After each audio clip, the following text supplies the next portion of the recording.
Bigyan mo. Eh? Opo, sister. Wala ba? Hindi na siya. Eh? Nay, ito na muna mag-ingat. Ha? Habang hinahanap natin yung anak mo.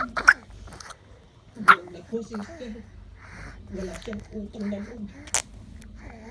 Natapos ko siyang pag-aralin. Ito, pinabayaan lang niya ako.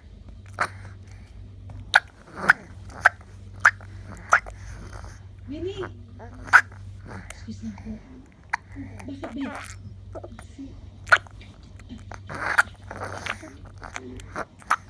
Sister Lina!